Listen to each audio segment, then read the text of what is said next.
Hi, and welcome back to Apple Cottage. I'm going to do a little mini series about the women in my life. I think the women in our lives help strengthen us, they mold us, they change us, and even from a very small child, they affect us. And I thought maybe I could do it all in one little video. But I started and I had to delete it because those women that have affected my life it's too hard to explain them in 10 minutes. It's too hard to explain them in 10 years.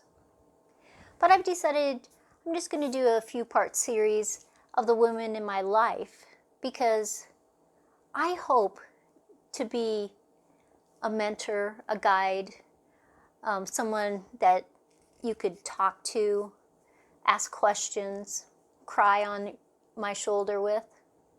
I think it's important. So I'm going to start this off with Grandma Reichert. I mentioned her at one of my videos because she was such an influence on my love of gardening. She lived on a tiny farm in Nebraska. She was a German woman. She weighed maybe 95 pounds her whole life. She never wore pants ever in her whole life. She never learned to drive. And some people would look at that life as unimportant, as not fulfilled. But they would be so very, very wrong. To start off with her life. The women that affected her life, her mother and her grandmother and her great-grandmother, there was just kind of an unwritten rule in those women's lives that you did not get married until you were over 30, which this is a shocking thing in that time period. So they did not fit in that little box that everybody wanted them to fit in, which I have never fit in that little tiny box, ever. I try. It makes me want to scream. And I just can't do it. I see that in my daughters, that it's hard for them to fit in those boxes. Good, bad, it's just the way it is. When my Aunt Marion, my grandmother's only daughter, decided to get married young, I think she was 18, 19 years old. Oh, upheaval in the household.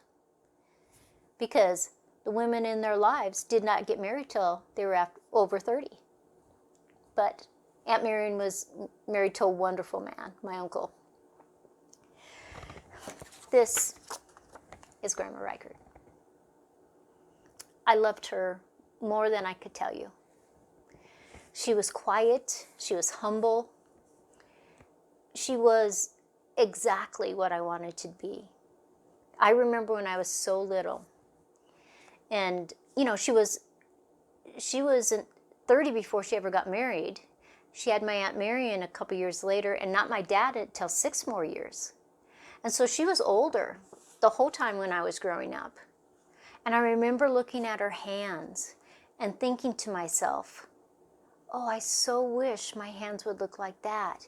You could see the veins in there because she only weighed like 98 pounds, you know. And I just loved what her hands looked like. And I thought to myself, and I was young, I was probably 8 or 9 years old. And I remember thinking, someday I'm going to have hands like hers and I will be so happy. But it was just these hands that had such strength and power in them. But she was so calm and reserved and quiet. But she had this power within her that was just amazing. Here's another picture of her.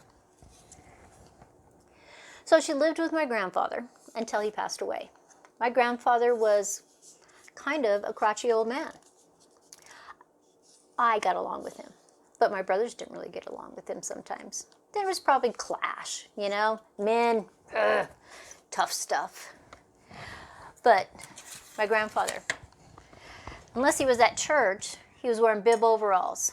He had this desk in their dining room, family room, living room. And over there he had these butterscotch hard candies. You can buy them in the store still. And he would have some in his pocket.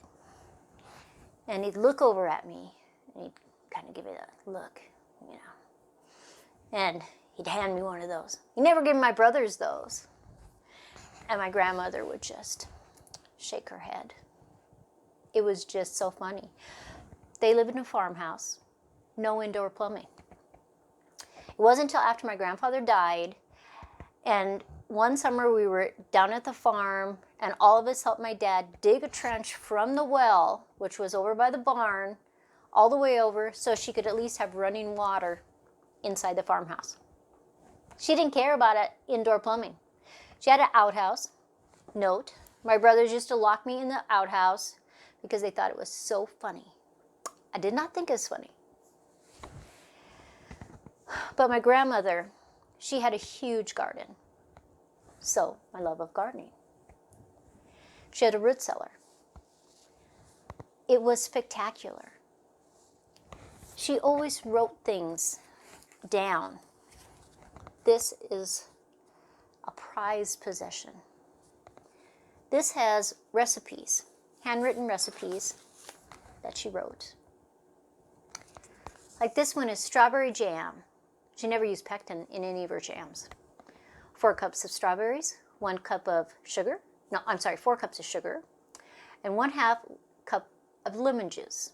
Let set for 1 hour. Boil for 7 to 10 minutes. Let set overnight in pot. Pour into jars. And it says, from neighbor lady. So one of her neighbors gave her this. One of the surprising things I found when I got this, when I inherited this, it had set up in the farmhouse. Nobody had taken it. And I went down one time and I took all kinds of stuff. Books, photographs, all kinds of stuff. Because I wanted to live in that farmhouse.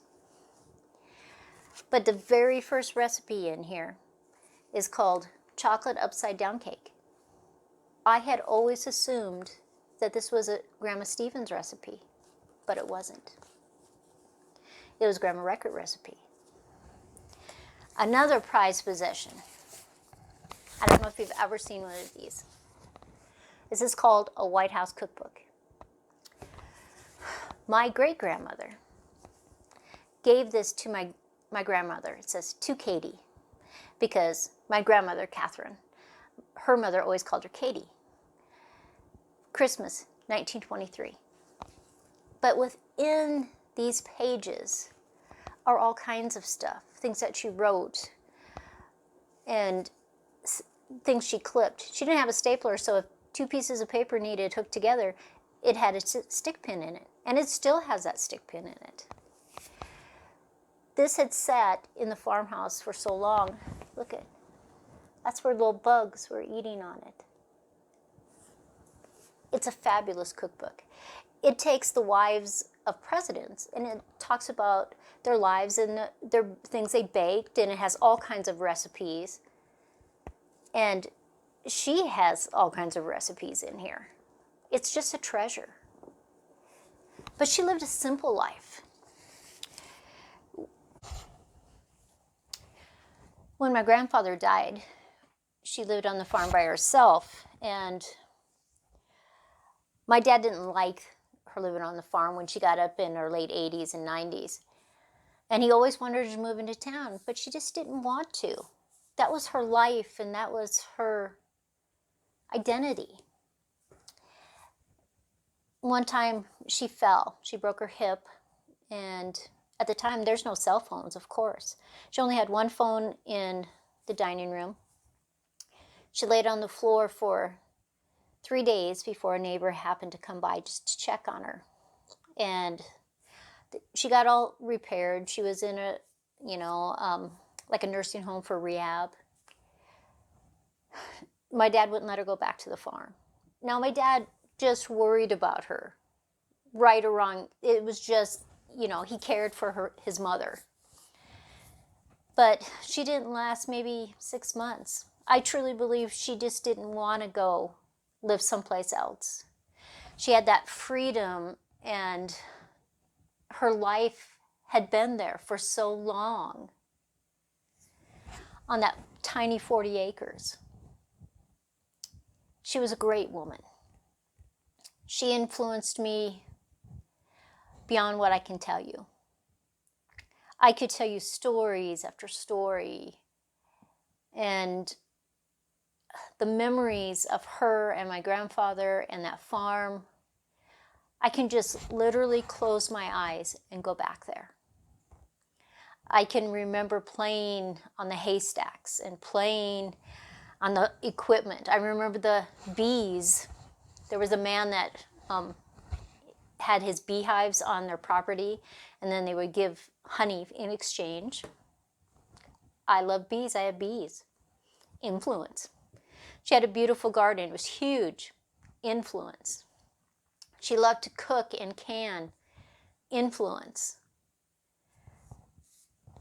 I find myself being her in a different, basically a different century.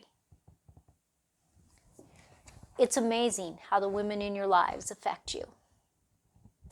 Next time, I'm going to talk about my Grandma Stevens. Totally different, but totally a huge influence on me. So people don't have to be the same to be influencing you. They just have to have that love and compassion, and you'll be surprised. Totally different kind of woman, a city woman. So this is Sandy at Apple Cottage. I hope you enjoy learning about the women that influenced my life. Look at your life and see the women that have influenced you. It's amazing. Give them credit and keep those memories in your heart. This is Sandy at Apple Cottage.